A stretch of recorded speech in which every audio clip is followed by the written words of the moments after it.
बिस्मिल्लाहिर्रहमानिर्रहीम। अस्सलाम वालेकुम व्यूज़, मैं हूं आबिद अज़ीज़ और आप देख रहे हैं आबिद अज़ीज़ ऑफिशियल यूट्यूब चैनल। आज की इस वीडियो में मैं आपको बताऊंगा कि आप अपने किसी भी एंड्रॉयड फ़ोन के ऊपर डेस्कटॉप व्यू किस तरह से देख सकते हैं।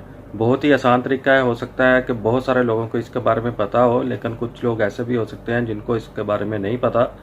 तो ये वीडियो जो है वो उन लोगों के लिए है जिनको ये नहीं पता कि वो अपने मोबाइल पर डेस्कटॉप व्यू किस तरह से देख सकते हैं किसी भी वेबसाइट का। तो चलिए, इसके लिए मैं आपको लेके चलता हूं अपनी मोबाइल की स्क्रीन पर। अब मैं आ चुका हूं अपनी मोबाइल स्क्रीन पर। यहाँ पर आपने अपने गूगल क्रोम के ऊपर क्लिक करना है और उसके बाद ये जो सर्च बार आपको नज़र आ रही है, यहाँ पर आपने उस वेबसाइट का एड्रेस लिख देना है जिसको आप ओपन करना चाहते हैं, जैसे कि यूट्यूब या फेसबुक या कोई और।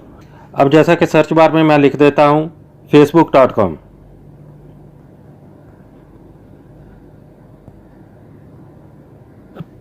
और इसको मैं क्लिक कर देता हूँ। आप देख सकते हैं ये पेज मेरे सामने ओपन हो चुका है।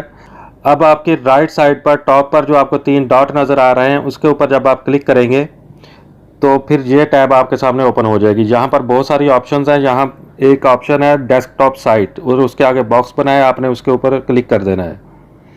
जैसे ही आप उसके ऊपर क्लिक करेंगे तो आपके सामने जो पेज ओपन होगा वो बिल्कुल ऐसे ही ओपन होगा जिस तरह से आपका पेज आपके डेस्कटॉप पर या आपके लैपटॉप के ऊपर ओपन होता है। मैं उम्मीद करता हूं कि ये वीडियो आपको अच्छी लगी होगी। अगर वीडियो आपको अच्छी लगी है तो मेरी रिक्वेस्ट है कि आप मेरे चैनल को सब्सक्राइब कर दें और साथ में मौजूद बेल आइकन को प्रेस कर दें और मेरी वीडियो को लाइक भी कर दें। इसी के साथ ही नेक्स्ट वीडियो तक आबिद अजीज़ को दें इजाज़त। अल्लाह हाफिज़।